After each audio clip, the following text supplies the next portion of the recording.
ನೀವು ಜೀವನದಲ್ಲಿ ಸದಾ ವಿಜಯಿಗಳಾಗಬೇಕು ಎಂದು ಬಯಸಿದರೆ ಬಾರಿ ಬಾರಿಗೂ ಕಂಪ್ಲೇಂಟನ್ನು ಮಾಡಬೇಡಿ. ಅಂದರೆ ನನ್ನ ಜೀವನದಲ್ಲಿ ಏಕೆ ಹೀಗೆ ಆಗುತ್ತಿದೆ, ಇವರು ನನ್ನ ಜೊತೆಗೆ ಏಕೆ ಹೀಗೆ ವ್ಯವಹಾರವನ್ನು ಮಾಡುತ್ತಿದ್ದಾರೆ, ನನ್ನ ಜೀವನದಲ್ಲೇ ಸದಾ ಏಕೆ ಹೀಗೆ ಆಗುತ್ತದೆ, ನನ್ನ ಸಂಬಂಧಿಗಳು ಏಕೆ ನನಗೆ ಈ ರೀತಿ ಮಾಡುತ್ತಿದ್ದಾರೆ, ಈ ರೀತಿ ಬಾರಿ ಬಾರಿಗೂ ಏಕೆ ಏಕೆ ಏಕೆ ಎಂದು ಹೇಳುತ್ತಾ ಮನಸ್ಸಿನಲ್ಲಿ ಅನೇಕ ಪ್ರಶ್ನೆಗಳನ್ನು ಉತ್ಪನ್ನ ಮಾಡಿಕೊಂಡರೆ, ಸದಾ ಬೇರೆಯವರ ಬಗ್ಗೆ ಕಂಪ್ಲೇಂಟನ್ನು ಮಾಡುತ್ತಿದ್ದರೆ, ನಾನು ಇಂತಹ ಕಾರ್ಯದಲ್ಲಿ ಸಫಲತೆಯನ್ನು ಪ್ರಾಪ್ತಿ ಮಾಡಿಕೊಳ್ಳಬೇಕಿತ್ತು, ಆದರೆ ನಾನು ಏನನ್ನು ಮಾಡಲಿ, ಇಂಥವರು ನನಗೆ ಈ ರೀತಿ ಕೆಟ್ಟದ್ದನ್ನು ಮಾಡಿದರು, ಆದ್ದರಿಂದ ನಾನು ವಿಜಯಿಯಾಗಲು ಸಾಧ್ಯ ಆಗಲಿಲ್ಲ, ನಾನು ಜೀವನದಲ್ಲಿ ವಿಜಯಿ ಆಗಬೇಕಿತ್ತು, ಆದರೆ ಏನನ್ನು ಮಾಡಲಿ, ನನ್ನ ಸಂಬಂಧಿಗಳು ನನಗೆ ಸಹಯೋಗವನ್ನು ಕೊಡಲಿಲ್ಲ, ಈ ರೀತಿ ಈ ಕಾರಣದಿಂದ ಹೀಗಾಯಿತು, ಈ ಕಾರಣದಿಂದ ಹೀಗಾಯಿತು ಎಂದು ನಾವು ಕೇವಲ ಕಾರಣವನ್ನೇ ಹುಡುಕುತ್ತಿದ್ದರೆ,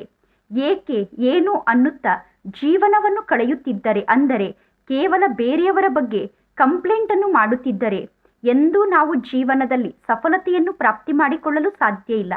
ನಮಗೆ ಸಫಲತೆ ಸಿಗಬೇಕು ಎಂದು ನಾವು ಬಯಸಿದರೆ ಅನ್ಯರ ಬಗ್ಗೆ ಬಾರಿ ಬಾರಿಗೂ ಕಂಪ್ಲೇಂಟನ್ನು ಮಾಡುವುದನ್ನು ಬಿಟ್ಟು ನಾವು ಬಾರಿ ಬಾರಿಗೂ ಜೀವನದಲ್ಲಿ ಪ್ರಯತ್ನವನ್ನು ಪಡಬೇಕು.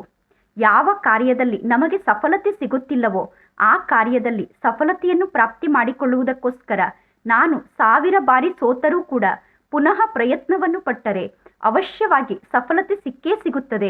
ಏಕೆಂದರೆ ನಮ್ಮ ಜೀವನದಲ್ಲಿ ಅಸಂಭವ ಅನ್ನುವ ಯಾವ ಕಾರ್ಯವೂ ಇಲ್ಲ, ಆದರೆ ಸಾಧಿಸುವಂತಹ ಛಲ ನಮ್ಮ ಮನಸ್ಸಿನಲ್ಲಿ ಇರಬೇಕು.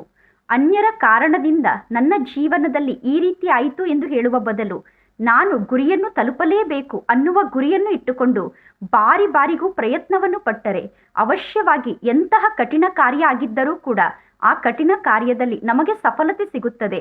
ಆದ್ದರಿಂದ ಎಂದೂ ಸೋಲಬಾರದು, ಸದಾ ವಿಜಯಿಗಳಾಗಬೇಕು.